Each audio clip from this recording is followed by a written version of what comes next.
ओम श्री गणेशाय नमः। ओम नमः शिवाय। हरे कृष्णा। कान्हा जी की कृपा आप सभी भक्तों पर बनी रहे।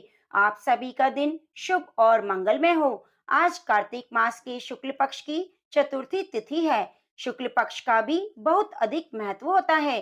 अगर कोई व्यक्ति पूरे माह कार्तिक स्नान नहीं कर सकता तो उसे शुक्ल पक्ष की प्रतिपदा तिथि से देव पूर्णिमा तक स्नान किया जा सकता है। और अगर यह भी संभव नहीं तो कार्तिक माह के अंतिम 5 दिन बहुत पुण्यदायी माने जाते हैं। इन दिनों में 5 दिनों का व्रत पूजा पाठ और दीप दान करने का पुण्य फल मिलता है। इसी महीने में देव उठनी 11 भी आती है। तो भगवान श्री हरि विष्णु अपने 4 महीनों की योग निद्रा से जाग जाते हैं और जागते ही सबसे पहले तुलसी माता की पुकार सुनते हैं। तो कहते हैं जो भी व्यक्ति इस महीने तुलसी माँ को प्रसन्न करता है, यानी सुबह जल्दी उठकर स्नान कर फिर तुलसी के पौधे में जल सींचता है, एक घी का दीपक रोजाना जलाता है और फिर कार्तिक माह की कथाओं को श्रद्धा भाव से सुनता है, तो उस पर तुलसी माता की बहुत ही कृपा प्राप्त होती है और तुलसी माता के परम प्रिय भक्तों की मनोकामनाएं भगवान श्री हरि विष्णु स्वयं पूरी करते हैं। तो आज मैं आपको सुनाने जा रही हूँ कार्तिक मास की संपूर्ण कथा, कार्तिक मास महात्म्य का अगला अध्याय। और आज गणेश चतुर्थी के अवसर पर गणेश चतुर्थी की संपूर्ण कथा। तो आप भक्तों कथा को पूरा पूरा जरूर सुनिए और कथा सुनने से पहले कमेंट बॉक्स में गणेश भगवान की जय हो, तुलसी शालिग्राम की जय जरूर जरूर लिखिए। ये मेरा आपसे निवेदन है। प्रिय भक्तजनों, अब आइए सुनते हैं भगवान गणेश के विघ्नहर्ता स्वरूप की कथा। इस कथा को सुने बिना चौथ माता के व्रत की कथा अधूरी मानी जाती है, इसलिए आप कथा को पूरा अवश्य सुनिए। एक समय की बात है, भगवान श्री हरि विष्णु का विवाह लक्ष्मी जी के साथ तय हुआ। विवाह की तैयारियां जोरों शोरों से होने लगी। सभी देवी देवताओं को निमंत्रण पत्र भेजे गए, परंतु गणेश जी को निमंत्रण नहीं दिया गया। इस तरह निमंत्रण पत्र देते वह शादी की तैयारियां करते करते शादी वाला दिन आ गया। बारात जाने का समय हो गया। सभी देवता अपनी पत्नियों के साथ विवाह में उपस्थित हुए तो उन सब ने देखा कि गणेश जी कहीं पर दिखाई नहीं दे रहे।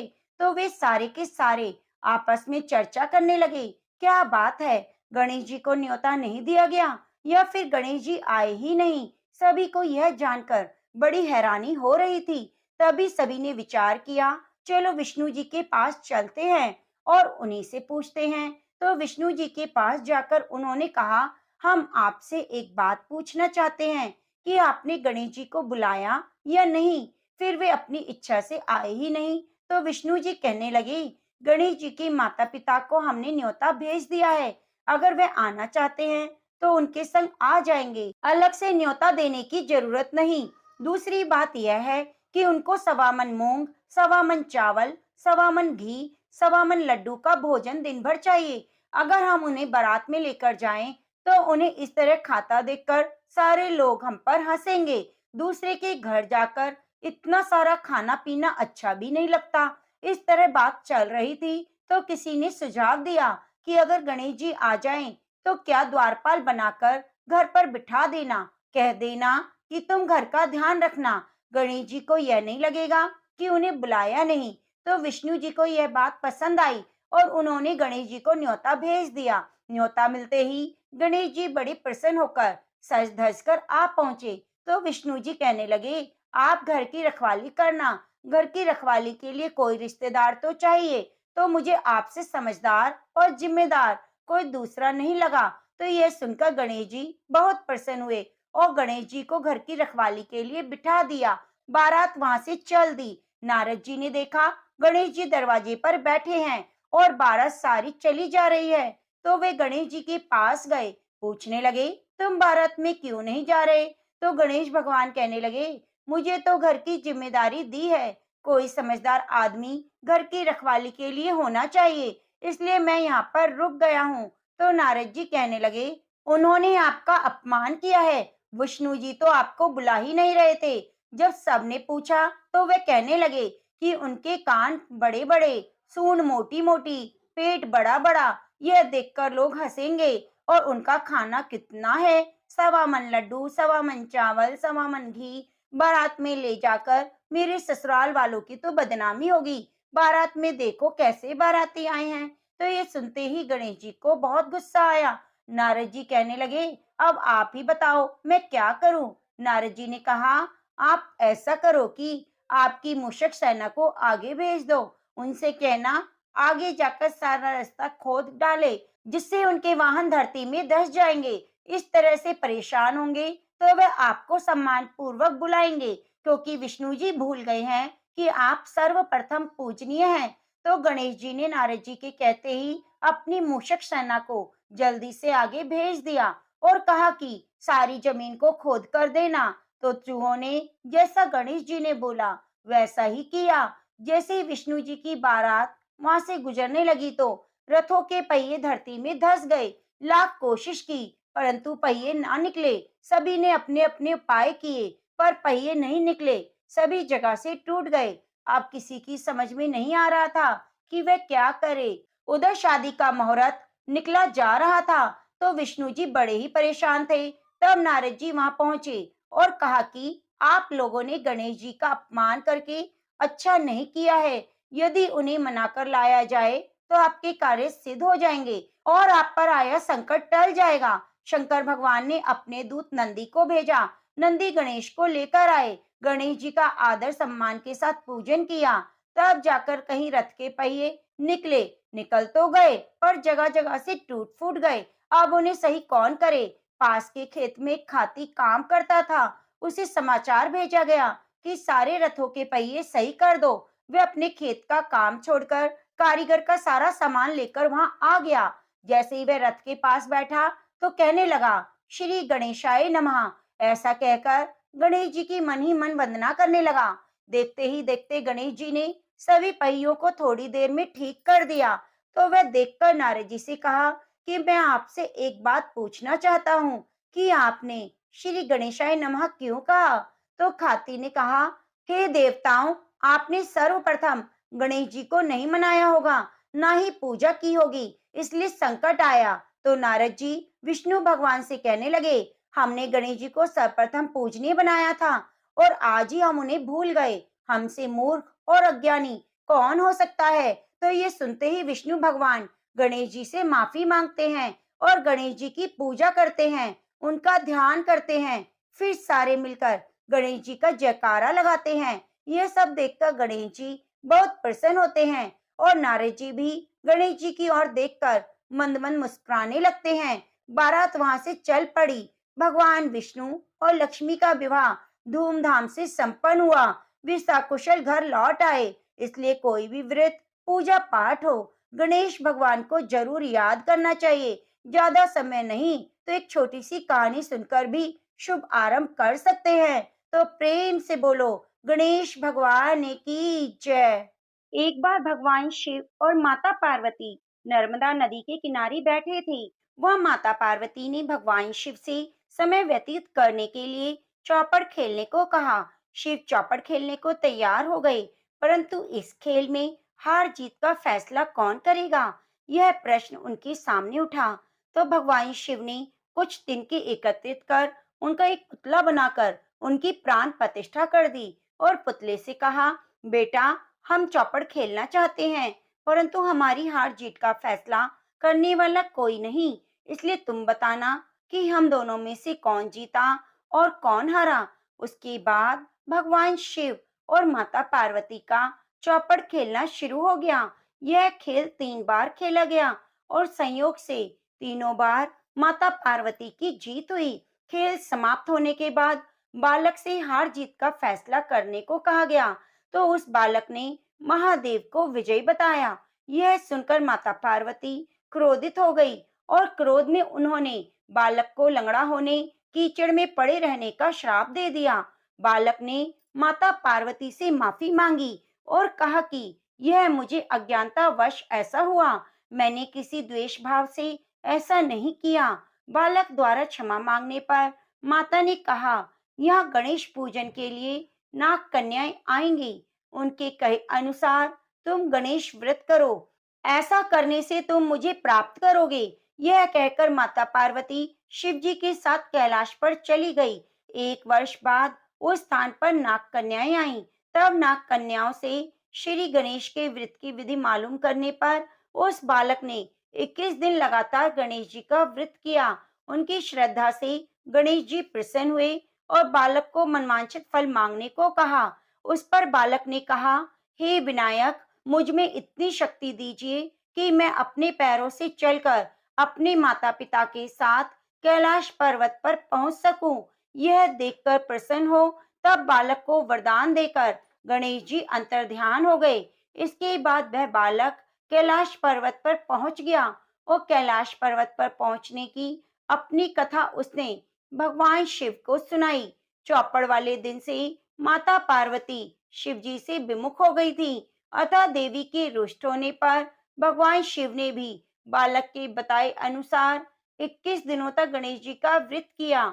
इस व्रत के प्रभाव से माता पार्वती के मन में भगवान शिव से जो नाराजगी थी वह समाप्त हो गई। तब यह व्रत की विधि भगवान शंकर ने माता पार्वती को बताई। यह सुनकर माता पार्वती के मन में भी अपने पुत्र कार्तिकेय से मिलने की इच्छा जागृत हुई। तब माता पार्वती ने भी 21 दिन तक गणेश जी की पूजा अर्चना की। दूर्वा फूल लड्डुओं से गणेश जी का भोग किया। व्रत के 21वें दिन कार्तिकेय स्वयं माता पार्वती से आ मिले। उस दिन से श्री गणेश जी चतुर्थी का यह व्रत सभी मनोकामनाओं की पूर्ति करने वाला माना जाता है। इस व्रत को करने से मनुष्य के सभी संकट दूर हो जाते हैं और सुख समृद्धि की प्राप्ति होती है। प्रेम से बोलिए राई दामोदर भगवान की जय हो। एक माँ बेटी थी। बेटी का नाम राई था। वे बहुत ही सुंदर और सुशील थी। भगवान कृष्ण की पक्की भक्त थी। एक बार भगवान कृष्ण उसकी परीक्षा लेने के लिए बांसुरी बेचने वाला बनकर आए और आवाज देने लगे। आवाज सुनकर राई अपनी माँ से बोली, मुझे भी बांसुरी चाहिए। माँ बोली, मैं पैसे कहाँ से लाऊं? बाजरी है, वो ले जा। बाजरी को भगवान ने फूंक मारी तो फूंक उड़कर राई की आंख में चली गई। राई जोर जोर से रोने लगी। भगवान वहां से अंतर्ध्यान हो गए और वैद्य का रूप धारण करके वहां आए। आवाज देने लगे। राई की माँ बाहर आई और बोली, वैद्य जी, मेरी बेटी की आंख में फूस गिर गया है, उसे निकाल दो। भगवान बोले, अगर मैं फूस निकालूं तो उसका विवाह मेरे साथ करना पड़ेगा। राय की माँ तैयार हो गई। सगाई कर दी। कार्तिक शुक्ल 11 के दिन विवाह निश्चित किया गया। माँ सोचने लगी, बेटी को क्या दूं? सोने की दुकान पर जाकर बोली, मेरी राय के लिए लौंग और बिछिया घड़ दो। सुनार बोला, मुझे समय नहीं, मैं तो कृष्ण भगवान के गहने बना रहा हूँ। हलवाई और बनिया वहां पर भी गई तो उन्होंने भी यही जवाब दिया। माँ तो घर आ गई। अब क्या करे? वो घर आई, झोपड़ी महल में बदल गई। आनंद हो गया। ठाठ से विवाह की तैयारियां होने लगी। भगवान बारात लाए। माँ ने खूब ठाठ से राई का विवाह भगवान कृष्ण के साथ कर दिया। भगवान राई को लेकर द्वारका आए तो राई के महल में ही रहने लगे। दूसरी रानियां चिढ़ने लगी। सावन में राई अपने मायके गई। भगवान ने सोचा, राई के तीज भेजूं। 7 जरी की बेस और 5 सोने की पाजेबें रखी। 2 हंसों को बुलाया और बोले, सीधे राय के पीहर जाना, कहीं रुकना मत। राधा रुक्मण को पता चला तो उन्होंने हंसों को अपने महल में बुलाया और कहा, थोड़े मोती चुग लो। हंस आ गए, मोती चुगने लगे। राधा रुक्मण ने सारा सामान निकालकर उसमें फटे पुराने कपड़े और 5 कांटे बांध दिए। पोटली हंस को दे दी। हंस सामान लेकर राय के पास गए। राय खुशी से नाचने लगी। जैसे ही पोटली खोली, 5 उंगलियों में 5 कांटे चुभ गए।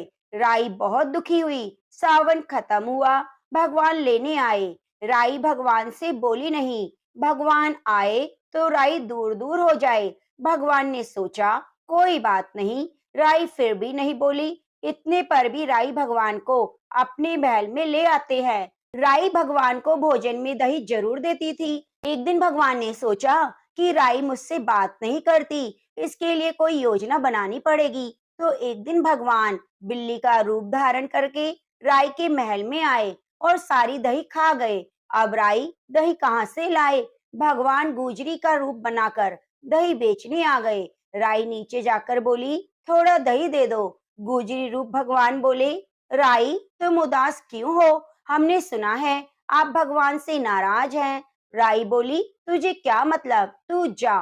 तो गुजरी रूप भगवान बोले, हम सहेली जैसी हैं, तो मन की बात कहो, मैं किसी को नहीं कहूंगी। राई ने सारी बात कही। सुनते ही भगवान को अचंभा हुआ और वे असली रूप में आ गए और बोले, ये कैसे हो सकता है? मैंने तो जरी की साड़ी भेजी थी, सोने की पाजेब भेजी थी। भगवान ने हंसों को बुलाकर पूछा, तुम कहीं रुके तो नहीं? हंस बोले, राधा रुक्मन के महल में रुके और कहीं नहीं रुके। भगवान ने राधा रुक्मन को बुलाया और पूछा, आपने ऐसा क्यों किया? वो बोली, हमारे महल में आप नहीं पधारे, इसलिए हमने ऐसा किया। भगवान बोले, अगर आप हमें प्रेम से बुलाते तो हम जरूर आते। फिर भगवान बोले, कार्तिक का महीना राई को दूंगा, 5 दिन पचतिथिया राधा रुक्मण को और 11वां सत्यभामा को दूंगा। भगवान ने सबको मान दिया। हे भगवान, राधा रुक्मण राय को मान दिया, वैसे सबको देना। घटती को पूरी करियो, पूरी का प्राण छोड़ दो, भूल चूक माफ कर दो। तो प्रेम से बोलो, राई दामोदर भगवान की जय। एक समय की बात है, एक छोटी सी लड़की जो कार्तिक स्नान किया करती और फिर बड़े श्रद्धा भाव से तुलसी के पौधे में जल सींचती, घी का दीपक जलाकर राई दामोदर की कथा सुनती। तो इसी तरह कार्तिक का महीना पूरा हो गया। जिस दिन कार्तिक का महीना पूरा हुआ तो कई औरतें तुलसी जी के पौधे के पास बैठी कथाएं सुन रही थीं। तो वे आपस में बातें करने लगी कि गंगा जी जाएं या यमुना जी जाएं या हरिद्वार स्नान करके आएं। तो उनमें से एक महिला कहने लगी, मैं तो कहीं नहीं जाऊंगी, घर पर ही राई दामोदर भगवान को भोजन कराऊंगी। तो वह लड़की वहीं पर बैठी थी, पूछने लगी, राई दामोदर भगवान कैसे होते हैं? वह औरत बोली, सर पर मोर मुकुट, गले में बैजंती माला, हाथ में बांसुरी और पीतांबर पहने हुए ऐसे होते हैं राय दामोदर भगवान। तो वह लड़की भागी भागी अपने घर आई और अपनी माँ से कहने लगी, माँ मुझे भी अच्छे अच्छे पकवान बनाकर दो, मैं भी आज राय दामोदर भगवान को भोजन कराऊंगी। तो उसकी माँ कहने लगी, बेटा भोग लगाया जाता है, सच में भगवान नहीं आते। पर वह कहने लगी, नहीं माँ, भगवान आते हैं, आप मुझे भोजन बनाकर दो, मैं मंदिर जाऊंगी, भगवान सच में आएंगे। तो वह कहकर अपनी माँ से खाना बनवाकर मंदिर चली गई और मंदिर में बैठकर कहने लगी, आओ नारायण जीमो नारायण, मैं लाई हूँ भोजन, न्यारा न्यारा, जल्दी से जीमो, मुझे बताओ कैसा बना है। नारायण घर जाऊंगी, माँ को बताऊंगी, सबको बताऊंगी, आए थे आज नारायण, आए थे आज मेरे नारायण। इस तरह बार बार कहती रही, पर नारायण नहीं आए। तो वह मंदिर से निकलकर गांव की शहर की ओर चलने लगी। वह सारा दिन भगवान को ढूंढती रही, शहर में भी भगवान नहीं मिले। तो वह पुकारती हुई जंगल में चली गई, जंगल में जाकर पहाड़ों पर चढ़ गई। भगवान को पुकारते पुकारते सुबह से शाम हो गई, शाम से रात होने लगी। तो वह भगवान ने जब लड़की को पहाड़ पर चढ़ते देखा तो सोचने लगे कि अगर ये ऊपर से गिरकर मर गई तो इसकी हत्या का दोष मेरे सर लगेगा और मुझे कौन मानेगा। सच में भगवान होते हैं, अब तो इसे दर्शन देने होंगे। तो भगवान ने ब्राह्मण का रूप धारण किया और लड़की के सामने आकर बोले, बेटा मैं हूँ तेरा भगवान, ला मुझे भोजन करा दे। लड़की कहने लगी, नहीं तुम नहीं हो मेरे भगवान। लड़की की बात सुनकर भगवान कहने लगे, क्यों, मैं तुम्हारा भगवान क्यों नहीं हो सकता?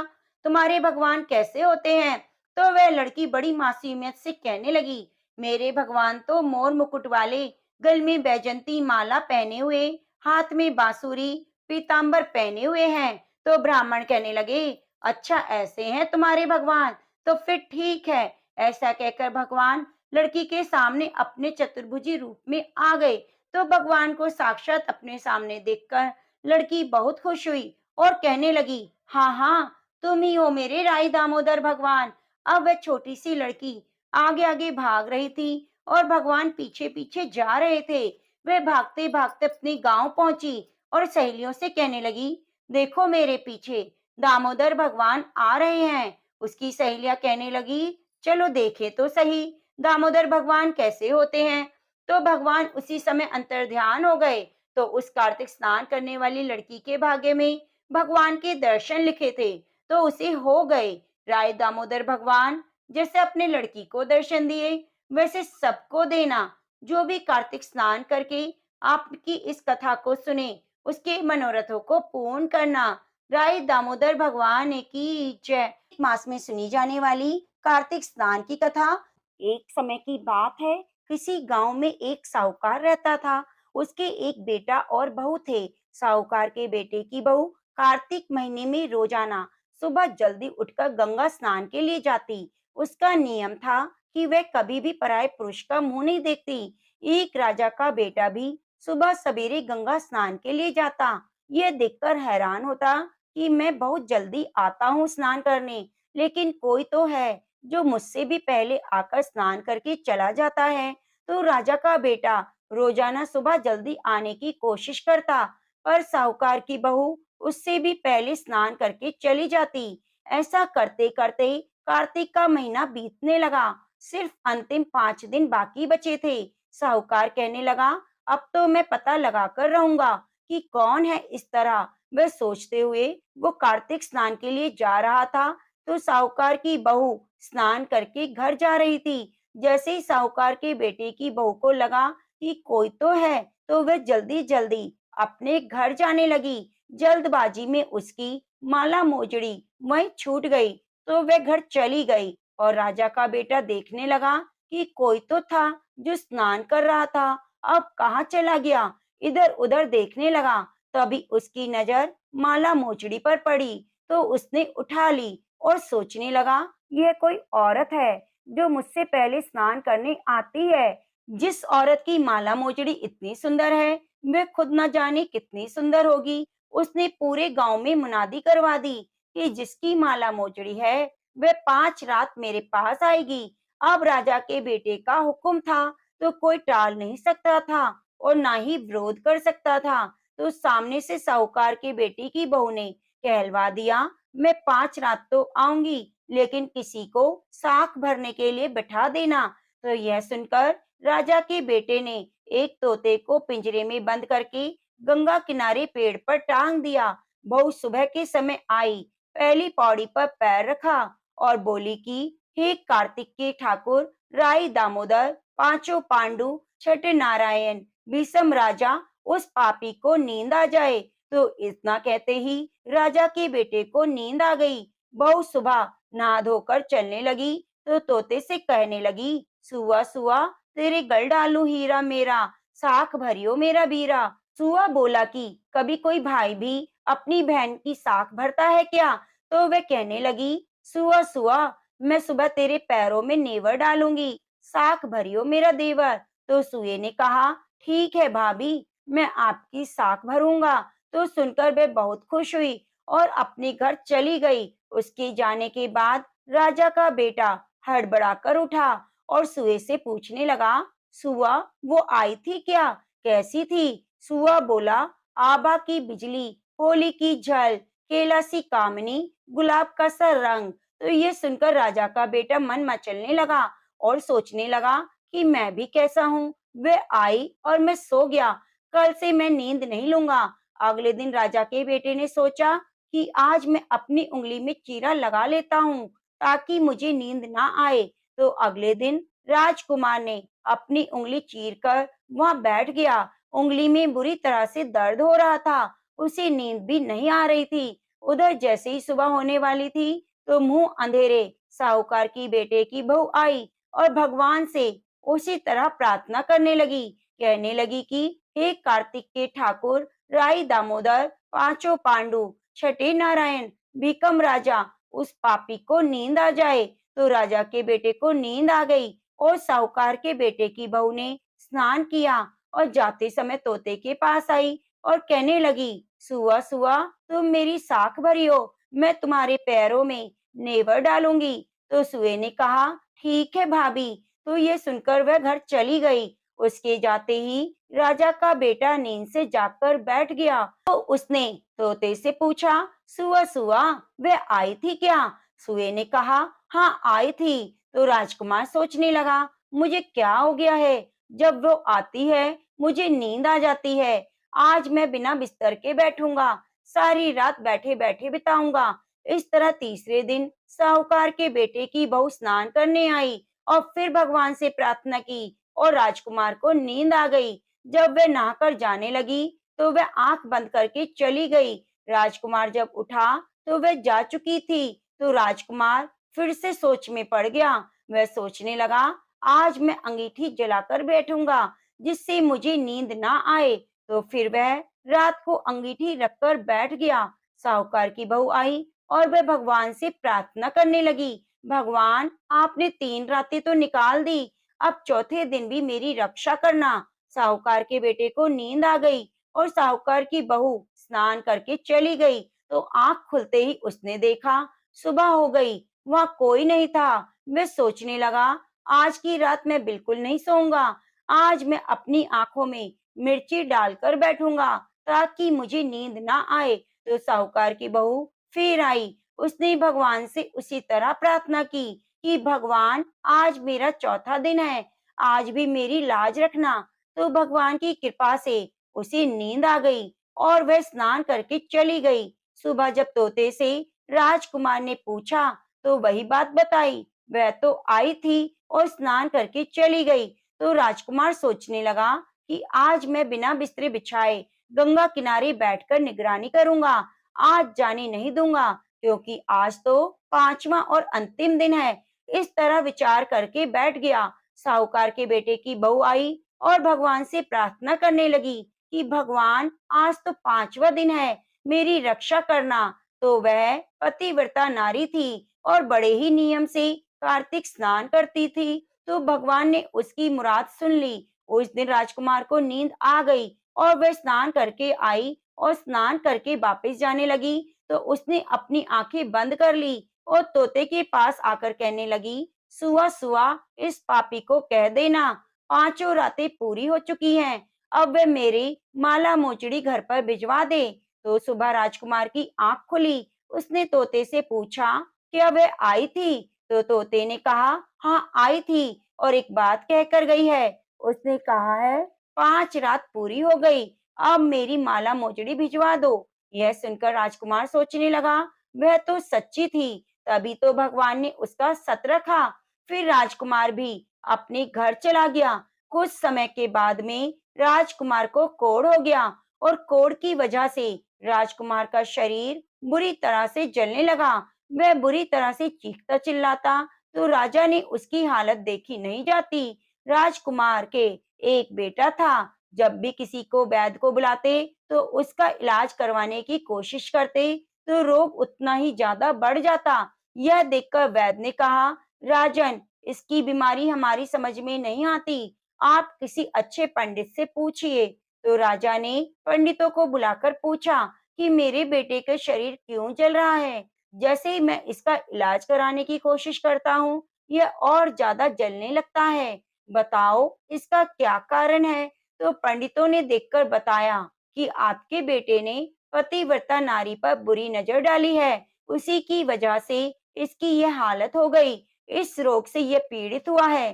तो राजा ने कहा कि आप इसका कारण जानते हैं, तो निवारण भी जानते होंगे, कृपया बताइए बेटे के ठीक होने का उपाय। तो पंडितों ने कहा, अगर ये साहूकार की बहू को धर्म की बहन बनाए और रोज उसके नहाए हुए जल से स्नान करे, तो ये ठीक हो जाएगा।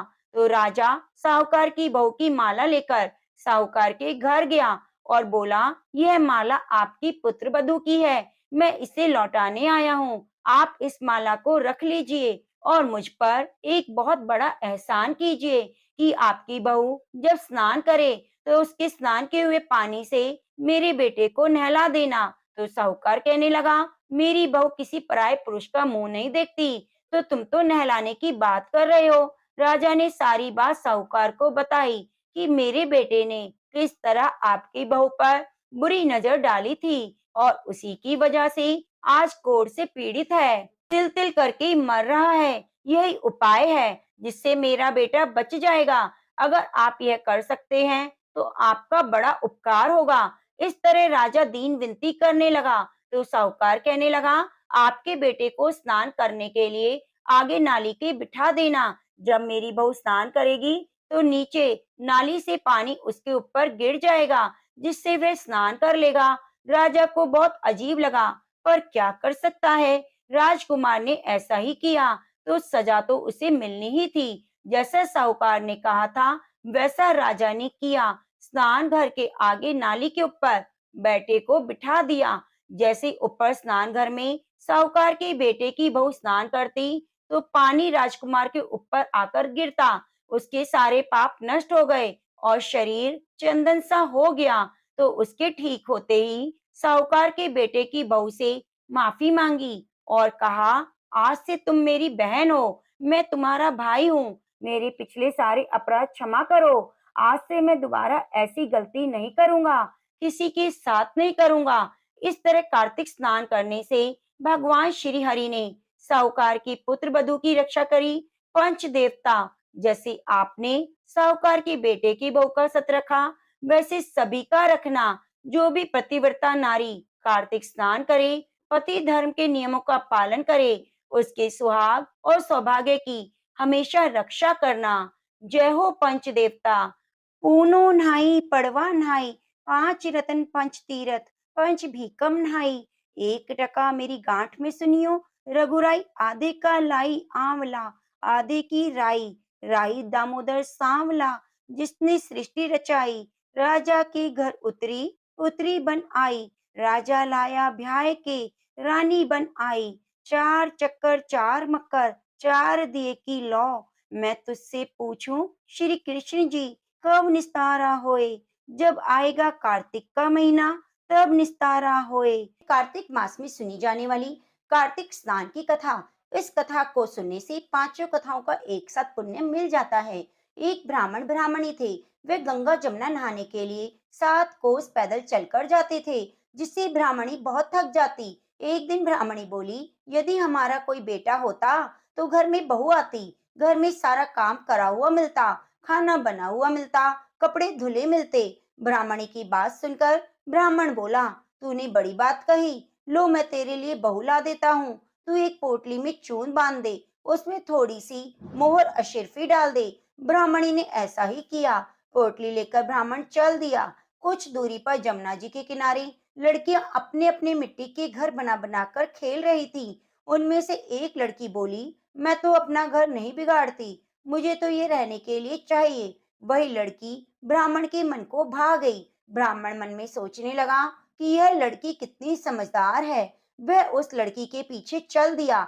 जब लड़की अपने घर पहुंची तो ब्राह्मण उससे बोला, बेटी मैं भूखा हूँ, अपनी माँ से पूछो क्या वह मुझे 4 रोटी देगी। कार्तिक का महीना है, मैं किसी के घर की रोटी नहीं खाता, परंतु मेरे पास यह चून है, अपनी माँ को दे दो और कहना कि इसे छान लेंगी। लड़की ने कहा, ठीक है बाबा, आप यहाँ बैठिए। अंदर जाकर लड़की ने अपनी माँ से कहा, माँ बाहर एक बाबा आए हैं, उनके लिए रोटी बना दो और ये आटा भी छान लो। माँ ने आटा छाना तो उसमें से मोहर अशर्फी निकली। माँ सोचने लगी कि जिसके आटे में इतनी अशर्फी हैं, उसके घर में कितनी होंगी। जब ब्राह्मण रोटी खाने बैठा तो माँ बोली, बाबा क्या तुम अपने बेटे की सगाई करने जा रहे हो। ब्राह्मण ने कहा, मेरा लड़का तो काशी जी पढ़ने गया है, अगर तुम कहो तो खंडे कटारे से तुम्हारी लड़की को ब्याह कर ले जाऊं।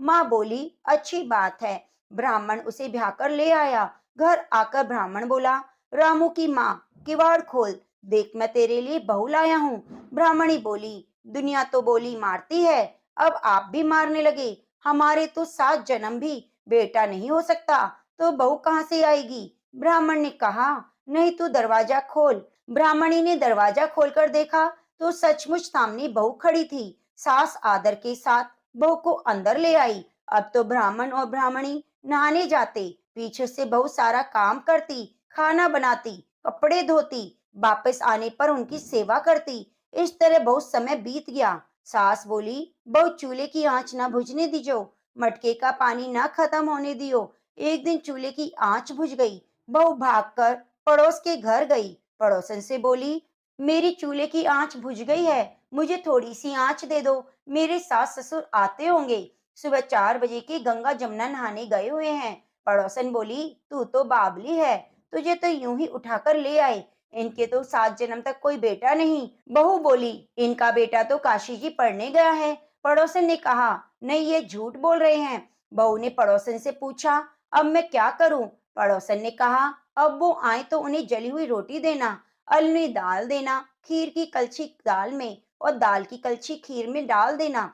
उसने ऐसा ही किया। सास ससुर आए तो बहू ने ना तो उनका आदर सत्कार किया, ना ही उनके कपड़े लिए, सीधा उनके लिए खाना परोस दिया। खाना देखकर सास बोली, बहू ये क्या है? यह तो जली हुई रोटी है, अलूनी दाल है। बहू बोली, सासू जी खा लो, अगर एक दिन खाना खा लोगी तो कुछ नहीं होगा, मुझे तो जीवन भर अलूनी रहना है। सासू ने सोचा, बहू को पड़ोसन की सीख लग गई। रात को तो बहू सो गई। सुबह उठते ही फिर वह पड़ोसन के पास गई। बोली, अब क्या करूं? पड़ोसन ने कहा, अब तू सातों कोठों की चाबी मांग ले। जब सास ससुर नहाने के लिए जाने लगे तो बहू अकड़कर उनके सामने खड़ी हो गई और बोली, बाद में जाना, पहले मुझे सातों कोठों की चाबी दे दो। ससुर बोला, चाबी दे दो, आज भी इसका कल भी इसका। सासू ने चाबी दे दी। पीछे से बहू ने कोठों को खोलकर देखा तो किसी में अन्न, किसी में धन, किसी में बर्तन, किसी में कपड़े के अटूट भंडार पड़े हैं। जब बहू ने सातवां कोठा खोलकर देखा तो उसमें गणेश लक्ष्मी, पीपल पथवारी, कार्तिक के ठाकुर राई दामोदर, तुलसा जी का बिड़ला, 36 करोड़ देवी देवता विराजमान है। गंगा जमुना बह रही है। तिलक छापे लगाए एक लड़का चौकी पर बैठा माला जप रहा है। बहू उसको देखकर बोली, तू कौन? वह लड़का बोला, मैं तेरा पति हूँ, दरवाजा बंद कर दे, मेरे माँ बाप आएंगे तब खोलियो।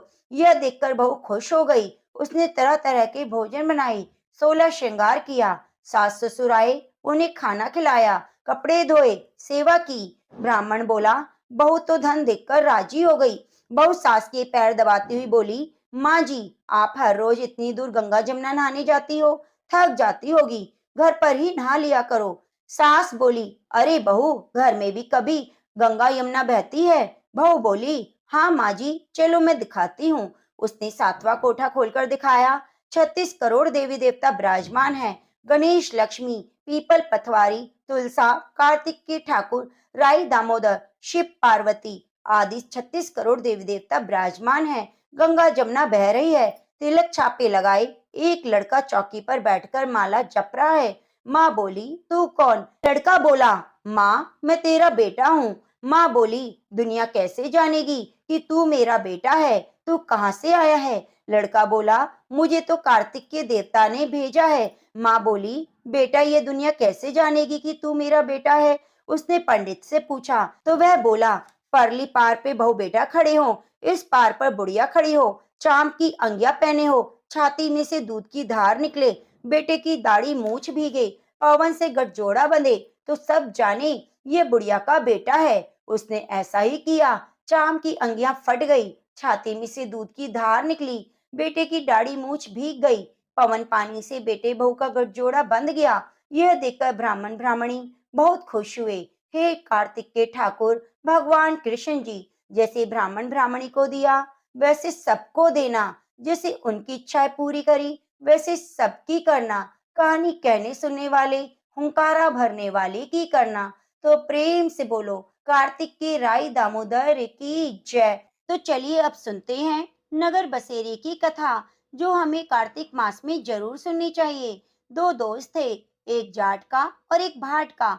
जाट का चला अपनी बहन के और भाट का चला सासरे। रास्ते में कुएं की पाल पर दोनों बैठ गए। जाट का बोला, नगर बसेरा कर ले।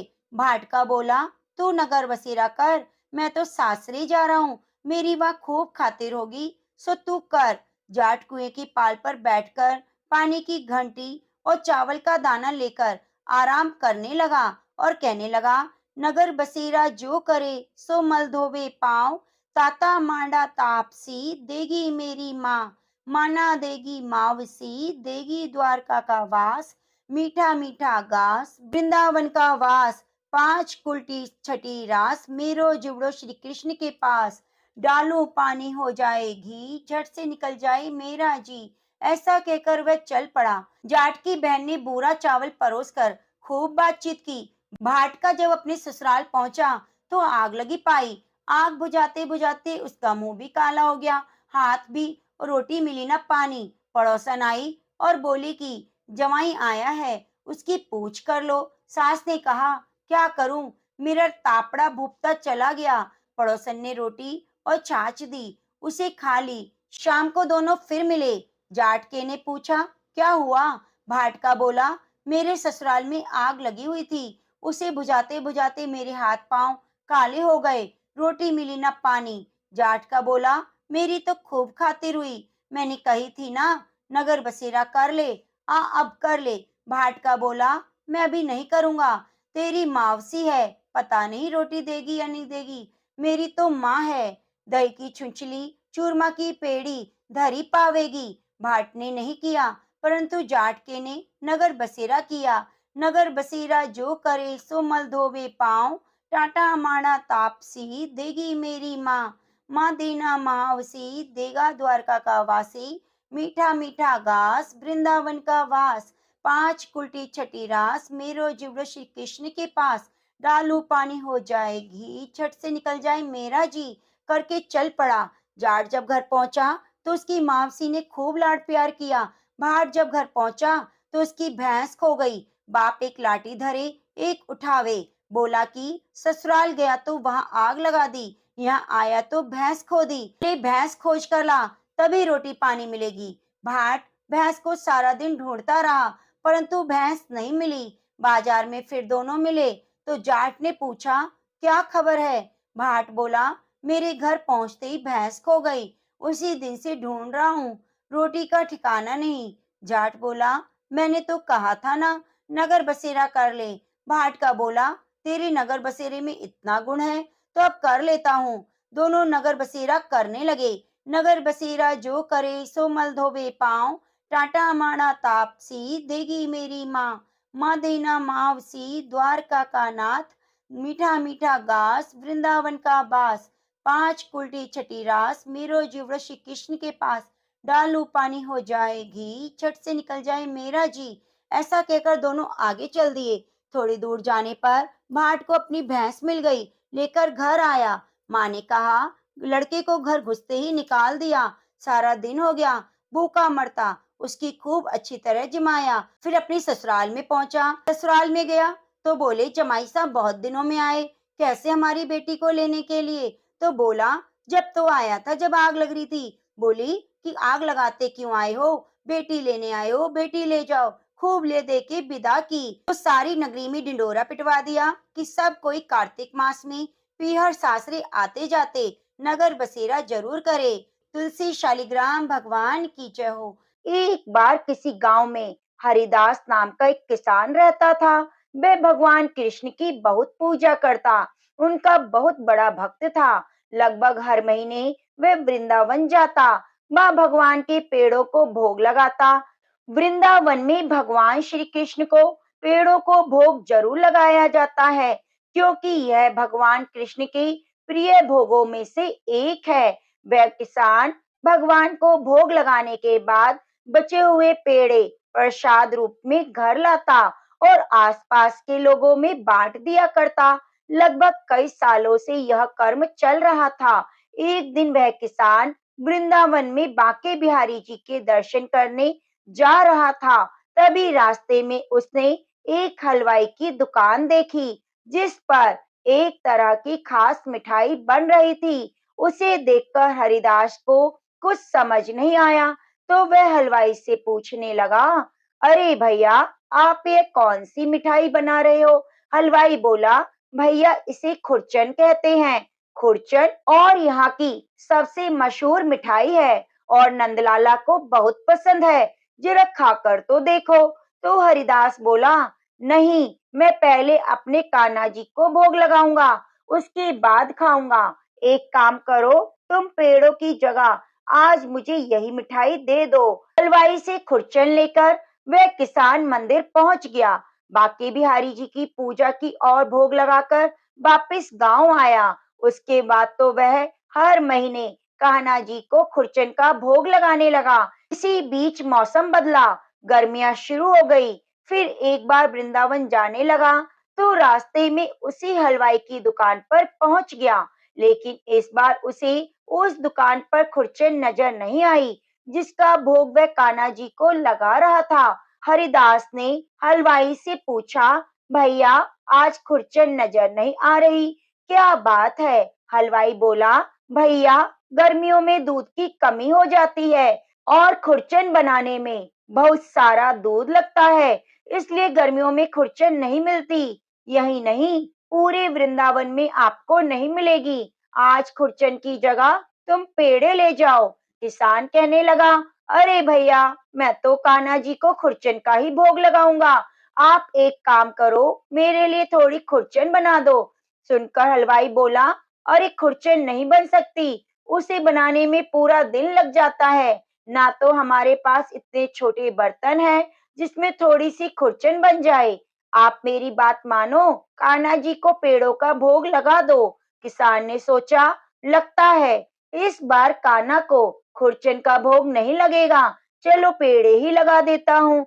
ऐसा कहकर उसने हलवाई से पेड़े लिए और भगवान को भोग लगाने मंदिर में पहुंच गया। भोग लगाकर वापस आया। जब वह अपने घर वह रात के समय सो रहा था तो उसके सपने में कान्हा जी बाल रूप में दिखाई दिए। उसने देखा नन्हे जी कान्हा की आंखों से टप टप आंसू बह रहे हैं और उसके सामने पेड़े पड़े हुए हैं जिसका भोग उसने कान्हा जी को लगाया था। कान्हा जी को उदास देखकर, रोते देखकर हरिदास की तो नींद खुल गई। वह बेचैन हो उठा। उसे लगा उसके कान्हा उससे नाराज हैं, दुखी हैं और खुरचन का भोग ही चाहिए। वह अपने मन में सपने को याद करके रात में ही पैदल वृंदावन के लिए चल पड़ा। रास्ते में वह चलता जा रहा था और किसी तरह चलते चलते वह हलवाई की दुकान पर पहुंच गया। वह लगातार सारी रात तक चलता रहा। अब जब वह वृंदावन में उसी हलवाई की दुकान पर पहुंचा तो सवेरा होने वाला था। हलवाई भी इतने समय में उस किसान को अच्छी तरह से जान गया था, क्योंकि वह किसान भी लगभग हर महीने ही वृंदावन से उस हलवाई की दुकान पर पहुंच जाया करता था, क्योंकि उसे अपने कान्हा जी के लिए खुरचन का भोग जो लेना था। हलवाई ने जब किसान को देखा तो कहने लगा, अरे भाई जी इतनी सुबह सुबह क्या बात है? तो किसान बोला, अरे भैया आप मुझे बता दो खुरचन कैसे बनेगी, नहीं तो मेरे नंदलाला भूखे रह जाएंगे। हलवाई बोला, हमारे जैसी खुरचन पूरे वृंदावन में कोई नहीं बनाता, हम तुम्हें कैसे बताएं? मुझे तो लगता है तुम्हें किसी हलवाई ने खुरचन के बारे में पता करने भेजा है कि कैसे खुरचन बनाई जाती है, क्योंकि हमारी खुरचन तो बहुत स्वादिष्ट होती है। यहाँ तुम कान्हा जी का नाम लेकर झूठी मनगढ़ंत कहानियां बना रहे हो ताकि मैं तुम्हें खुरचन बनाने की विधि बता दूं। चलो भागो, यहाँ से फिर कभी मत आना। हलवाई ने डांट फटकार कर किसान को भगा दिया। किसान दुखी हुआ और वह कान्हा जी के मंदिर जाकर चुपचाप बैठ गया। दुख के मारे वह कान्हा जी के दर्शन करने भी नहीं गया। खाली हाथ जाता तो क्या करता? उसे तो नंदलाला के लिए खुरचन ही चाहिए थी। अब इधर किसान को मंदिर की सीढ़ियों पर बैठे बैठे सुबह से शाम हो गई, भूखा प्यासा बैठा रहा। हरे कृष्णा का जाप करता रहा। शाम के समय किसी तरह वही हलवाई जिसने किसान को डांटकर भगा दिया था, हरिदास को यानी उस किसान को ढूंढते हुए आया और कहने लगा, भाई जी मैं आपको बहुत देर से ढूंढ रहा हूँ। आपको मैंने दुकान से भगा दिया, उसके बाद से मेरी दुकान पर तो एक भी ग्राहक नहीं आया। शाम तक सारी मिठाइयाँ ऐसी ही रखी रही, सारी बासी हो गई। आज से पहले कभी नहीं हुआ, मुझे माफ कर दो। नंदलाला तुम्हारे द्वारा स्वयं मेरी मिठाई का भोग लेना चाह रहे थे और मैंने घमंड में आकर क्या किया, तुम्हें भगा दिया। अब चलो मेरे साथ, मैं तुम्हें खुरचन बनाकर दूंगा। किसान कहने लगा, मुझे क्षमा करो भाई, मेरे कारण तुम्हें कष्ट हुआ। अपनी दुकान छोड़कर तुम यहाँ ढूंढते हुए आए। हलवाई बोला, आप पहले मेरे साथ चलो, मैंने बहुत सारा दूध मंगाया है। अब दुकान में हर दिन खुरचन बनेगी, फिर चाहे तुम कितनी भी खुरचन लेकर चले जाना, फिर चाहे कितनी भी मैं खुरचन क्यों ना हो, मैं तुम्हें कान्हा जी को भोग लगाने के खुरचन जरूर दूंगा। अब हलवाई उस किसान को अपने साथ दुकान पर लिवा लाया और उसके सामने खुरचन बनाने लगा। पूरी रात खुरचन बनाने में लग गई। सुबह होते ही मंदिर के कपाट खुले। किसान ने भगवान को खुरचन का भोग लगाया।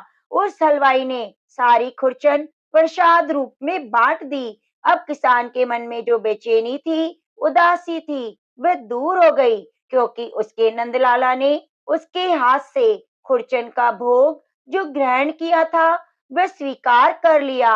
तो प्रेम से बोलिए, बाके बिहारी लाल की जय हो। नमो नमो तुलसी महारानी, नमो नमो हर की पटरानी, नमो नमो तुलसी महारानी, नमो नमो हर की पटरानी। प्रेम से बोलिए, तुलसी शालिग्राम भगवान की जय।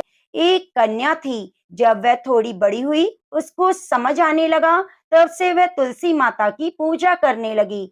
उसके प्रतिदिन का नियम था कि तुलसी माता जी की पूजा करने के बाद ही खाना खाती। जब वह कन्या शादी के लायक हुई, तब उसके माता पिता ने उसकी शादी करवा दी।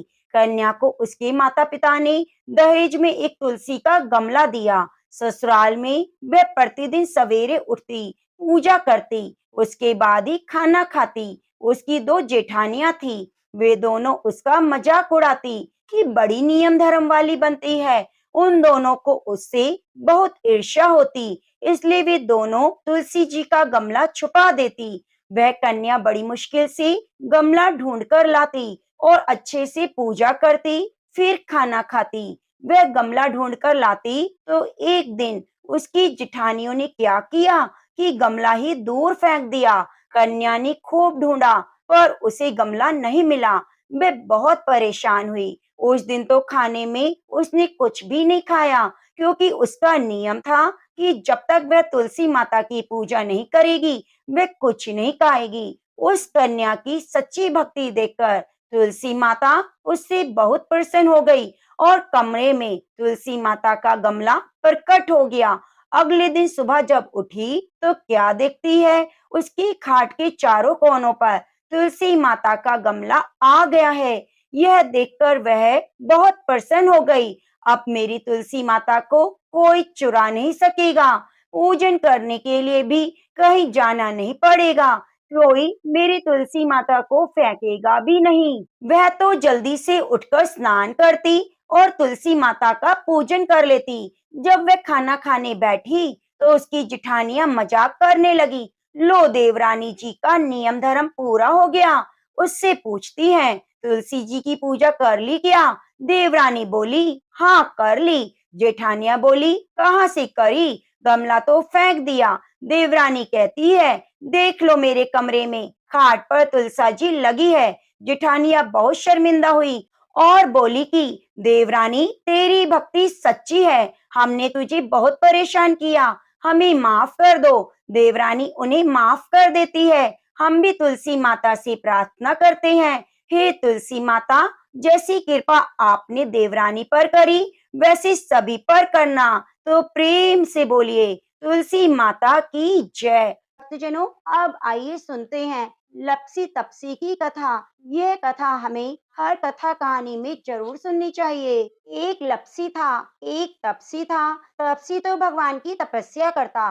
लपसी रोजाना सवा सेर का हलवा बनाकर भगवान को भोग लगाकर राली हिलाकर जीम लेता। एक दिन दोनों में झगड़ा हो गया। तपसी बोला, मैं बड़ा। तपसी बोला, मैं बड़ा, क्योंकि मैं भगवान की तपस्या करता हूँ। नारद जी बोले, तुम्हारा फैसला मैं करूंगा। दूसरे दिन तपसी नहाकर आने लगा तो नारद जी ने 1.25 करोड़ का मुंदड़ा तपसी के आगे गिरा दिया। उसने आंखें खोलकर देखा तो मुंदरा पड़ा हुआ था। उसने उठाकर पैर के नीचे दबा लिया और तपस्या करने लगा। उधर लपसी ने सवा सेर का हलवा बनाकर भगवान को भोग लगाकर ट्राली हिलाकर चीम लिया। इतने में नारद जी आए, दोनों को अपने पास बिठाया। दोनों पूछने लगे, बताओ नारद जी कौन बड़ा? नारद जी ने लपसी से कहा, अपना पाँव हटाओ। पाँव हटाते ही मुंदड़ा निकला। तब नारद जी बोले, तुमने इसे चुराया, इसलिए तुम्हारी तपस्या भंग हो गई।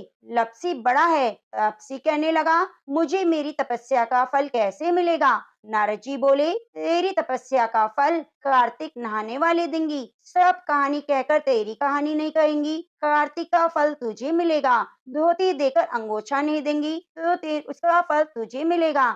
सीधा देकर दक्षिणा नहीं देंगी, ब्राह्मण जिमाकर दक्षिणा नहीं देंगी, दीवा चास के हाथ न जोड़े तो तुझे पुण्य मिलेगा। कपड़ा देकर बटन न लगाए, दाहिने हाथ से नाड़ा बांधे तो सबका फल तुझे मिलेगा। इतना कहकर नारद जी चले गए। तो प्रेम से बोलिए, कार्तिक मास की जय हो। प्रिय भक्तजनों, अब आइए सुनते हैं तुलसी चालीसा।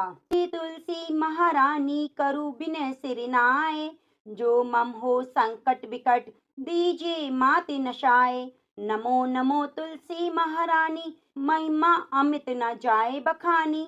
दियो विष्णु तुमको सन्माना, जग में छायो सुयस महाना। विष्णु प्रिया जय जयति भवानी, तिहु लोक की हो सुख खानी। भगवत पूजा कर जो कोई, बिना तुम्हारे सफल न होई। जिस घर तब नहीं होए निवासा, उस घर करहि विष्णु नहीं बासा। करे सदा जो तब सुनित सुमरण, ते ही के काज सब होए पूरण।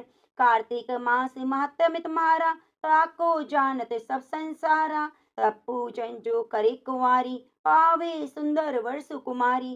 कर जो पूजा नित प्रति नारी, सुख संपत्ति से होए सुखारी। वृद्धा नारी करे जो पूजन, मिले भक्ति होवे पुलकित मन। श्रद्धा से पूजे जो कोई, भवनिधि से तर जावे सोई। भागवत यज्ञ करावे, तुम बिन नहीं सफलता पावे। छायो तब प्रताप जग भारी, ध्यावत तुम्हें सकल चितधारी। तुम्ही मातृ यंत्रण तंत्रण में, सकल काज सिद्धि होवे क्षण में। औषणि रूप आप हो माता, सब जग में तब यश विख्याता। देव ऋषि मुनि ओ तपधारी, करत सदा तब जय जयकारी। वेद पुराण न तब यश गाया, महिमा अगम पार नहीं पाया। नमो नमो जय सुख कारिणी, नमो नमो जय दुख निवारिणी। नमो नमो सुख संपत्ति देनी, नमो नमो अग काटन छेनी। नमो नमो भक्त दुख हरणी, नमो नमो दुष्टन मद छेनी। नमो नमो भव पार तारणी, नमो नमो परलोक सुधारणी। नमो नमो निज भक्ति उवारणी, नमो नमो जन काज सवारणी। नमो नमो जय कुमति नशावनी, नमो नमो सब सुख उपजावनी। जयति जयति जय तुलसी माई, ध्याऊं तुमको शीश नवाई। निज जन जानी मोहि अपनाओ, बिगड़े कारज आप बनाओ।